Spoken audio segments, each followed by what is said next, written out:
Yo yo yo, salut les turfeuses, salut les turfeurs, bienvenue pour un nouveau pronostic de Benoît Requin. Ok, place au pronostic du quintet du samedi 4 mai direction Paris-Vincennes pour le prix Albert de Marque. 3 attelés, 2850 mètres, 14 partants en réunion, une course 4, indice de confiance 3 sur 5. Cette vidéo, je la tourne avant l'arrivée du quintet de ce vendredi et je reviendrai dessus demain. Ok, c'est parti, on commence le pronostic et on commence avec le numéro 1, Jasmine Deveau, et on écoute l'entraîneur Charles Dreux. Pour sa première tentative face au meilleur, Jasmine Deveau a eu un très bon comportement dans le prix Henri Lévesque. Après coup, j'avais quelques regrets de ne pas être deuxième. Elle est restée en pleine forme, aussi elle recourt avec les meilleurs et face au mal cette fois. Sa prochaine course fermée intervient le 25 mai. Je veux voir jusqu'où elle peut aller. Alors, ce numéro 1, moi, il me plaît beaucoup. En plus, il devrait avoir une petite cote sympathique. Ça serait la cerise sur le gâteau s'il arrivait. Et je l'ai gardé en bout de combinaison. On passe au numéro 2, Joconde Sibey. Et on écoute Jean-Michel Baudouin. Dans le prix Henri Lévesque, face au meilleur jument, Joconde Sibey a très bien tenu sa partie, d'autant qu'elle avait fourni un effort dans la montée. Elle s'est bien relancée pour finir. Ici, on affronte les mâles, on va courir davantage caché. Elle possède une bonne pointe de vitesse, elle a prouvé qu'elle pouvait rivaliser. Aussi, elle a sa place à l'arrivée et sera à nouveau pieds nus. Ok, il est plutôt chaud, Jean-Michel Baudouin avec son numéro 2. Moi aussi, je suis chaud avec son numéro 2, il me plaît bien, je l'ai mis 5e. On enchaîne avec le numéro 3. C'est Django Vici. Là, je suis un peu moins chaud avec lui. Bon, on écoute déjà Antonio Ripoll Rico. Dernièrement, à Enghien, Django Vici effectué une rentrée après 2 mois d'absence et n'avait quasiment fait que la piscine chez Charlie Marie. Il aurait disputé la victoire avec un parcours dans les jambes. Il a gagné en condition et il va se présenter au top. Là, il affronte les meilleurs. Il n'a pas toujours eu de chance à ce niveau, mais à l'issue d'un bon parcours, il devrait se mettre en évidence. Merci Antonio Ripoll Rigo. Alors, ce numéro 3, lui par contre, je ne l'ai pas retenu. Alors, sachez qu'aujourd'hui, je n'ai pas de liste de casseurs de tickets repérés à vous offrir. Pas parce que je ne veux pas, c'est que voilà, j'en ai pas trouvé à vous mettre dessus, donc je vais pas les inventer. Ce numéro 3, il est nulle part. Il est partout et nulle part, comme on dirait. Ce numéro 3, je l'ai pas retenu, je l'ai pas non plus rayé. Vous me direz, mais alors pourquoi il n'est pas sur la liste? Parce qu'il n'est pas assez dangereux à mes yeux. Donc voilà. Moi je dirais que le 3, c'est plus une question de feeling, une affaire d'impression, pour les amateurs de champ réduit, les amateurs de cotes. Voilà. Donc là, vraiment, affaire d'impression avec ce numéro 3. On passe au numéro 4, Giosco de Fitz, et on écoute Jean-Michel Baudouin. Dans le prix Robert Auvray, Giosco de Fitz réalisait une grande performance. Malheureusement, il s'est juste trompé pour finir alors qu'il allait s'imposer.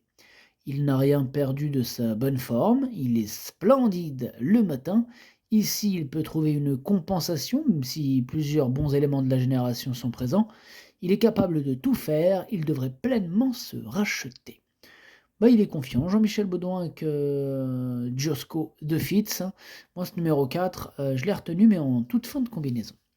On enchaîne avec le numéro 5, Jason, et on écoute Pierre Lévesque. Alors Jason, pour sa première tentative au niveau groupe 2, Jason il s'est malheureusement retrouvé le nez au vent. Et dans ces conditions, sa troisième place est très bonne. Avec un déroulement plus favorable, on peut penser qu'il aurait pu s'imposer. Il est resté très bien physiquement depuis. On affronte les bonnes juments de la génération, en plus du 13 avril. Pour autant, avec une course cachée, il a des ambitions. Moi, ce numéro 5, il fait partie carrément de mes préférés. Je l'ai carrément mis deuxième et j'y crois. On passe au numéro 6, Jazzman de Bayeul, et on écoute Ernaud Zirmet. Jazzman de Bayeul ne me surprend... ça veut rien dire, pardon. Jazzman de Bayeul ne me surprend pas vraiment en alignant les succès. Ça bafouille, ça bafouille. Il a toujours montré de gros moyens et tout s'enchaîne bien. Il s'est encore imposé sûrement dernièrement à Enghien. Il a désormais le temps d'affronter les meilleurs.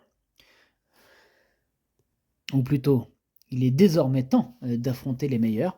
Samedi, il va passer un sérieux test, mais il est toujours au top et Franck Nivard le connaît par cœur. Dire qu'il va gagner serait prétentieux, mais sa place est dans les 3. Oh là là, il est super chaud, Arnaud Zirmet, avec ce Jazzman de Bayeul. Bah moi, ce numéro 6 fait partie de mes préférés. Moi aussi, j'y crois et je l'ai mis quatrième. Bah, là, on passe au numéro 7, hein, c'est Jumba de Guez, hein, et on écoute Jean-Michel Bazir, hein, qui n'est pas très chaud d'ailleurs. Jumba de Guez n'a couru qu'une fois depuis son succès au monté dans le prix Jacques de Bellouet cet hiver. Elle va encore être à court de conditions, elle devrait courir en amélioration, mais elle n'est pas compétitive pour les premières places.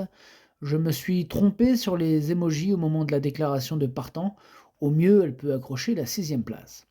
Ah, c'est honnête, hein, au moins, Jean-Michel, il le dit quand il se trompe, hein, alors que Junior Guelpa, hein, bon, il n'est pas là aujourd'hui, mais je m'en fous. Ce Junior Guelpa, lui, il se trompe pas, hein. Il te met du faux émoticône, et il le dit pas en plus, enfin bref, de toute façon, voilà, c'était juste un... Wow, wow. Non, c'est bon, j'ai cru que j'avais fait une dinguerie. Hein. Bref, ce numéro 7, du coup, je ne le retiens pas. On passe au numéro 8, Jasper Descharmes, et on écoute encore Jean-Michel Bazir.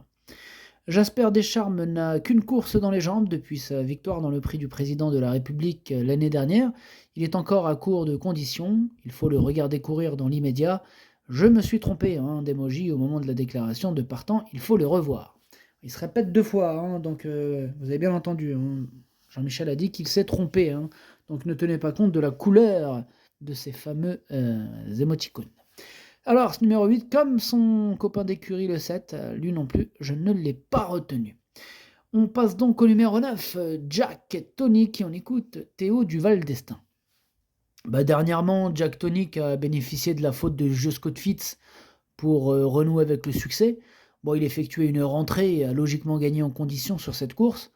Il retrouve une opposition semblable et sera mis dans la même configuration que dernièrement. Il y a encore quelques clients, mais il devrait jouer les bons rôles de ce quintet. Moi, c'est tout simplement mon préféré ce numéro 9. D'ailleurs, il fera sûrement partie des préférés, des favoris. Et je l'ai installé bien sûr en tête. On passe au numéro 10, Jack Strike, et on écoute Cyril Buigné. Jack Strike, il a franchi un cap ces derniers mois. Il a pris de la force et je peux désormais l'alléger dans sa ferrure. Il m'a beaucoup plu dernièrement, même s'il a bénéficié d'un bon parcours. Il a su démarrer vite et patienter avant de fournir une bonne fin de course. Il a travaillé sérieusement cette semaine. Il va se présenter au top. Sa place est dans les 4 premiers. Il est super chaud, Cyril Buigné. Ça tombe bien moi aussi avec cette candidature que j'ai mis 3e. On passe au numéro 11, J'aime le foot, et on écoute Antoine Lérété. Dernièrement, dans une épreuve peu rythmée, J'aime le foot s'est mis à tirer et la course s'est jouée sur un sprint. Il n'a pas démérité, mais il a dû se contenter de la 4e place. Il est resté bien et l'opposition est un peu la même. Je vais le dériver 2 ou 3 fois avant de remettre un pilote.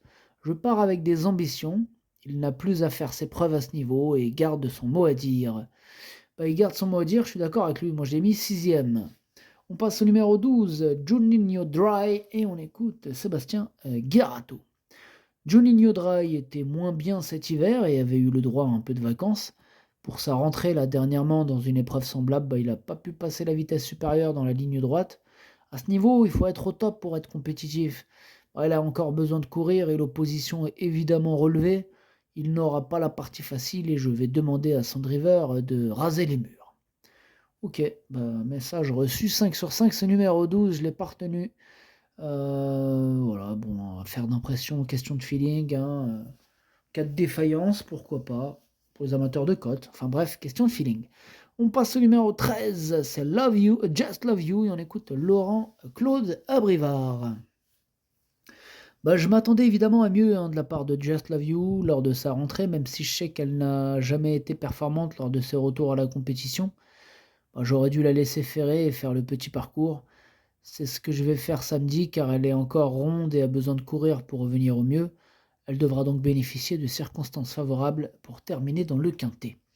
Bon, ce numéro 13, moi je ne l'ai pas retenu, c'est un regret, c'est mon 2e cheval de complément en cas de non partant, attention. On termine avec le numéro 14, Just Gigolo. On n'aura pas les commentaires de l'entraîneur, c'est l'autre, là, Philippe Allaire, qui s'en tape. Lui, ils s'en tapent de nous aider sur les commentaires. Tant que son cheval y rentre, hein. Bah ouais, c'est ce qu'on appelle de l'égoïsme. Enfin bref, ce numéro 14 du coup, lui, c'est lui mon gros regret, c'est lui mon cheval de complément en cas de non partant. Attention, possible cassage en vue.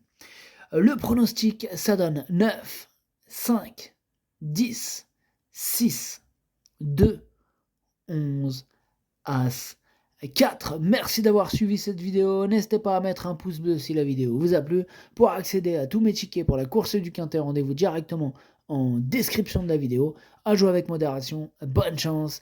Chopez-le moi. Ciao.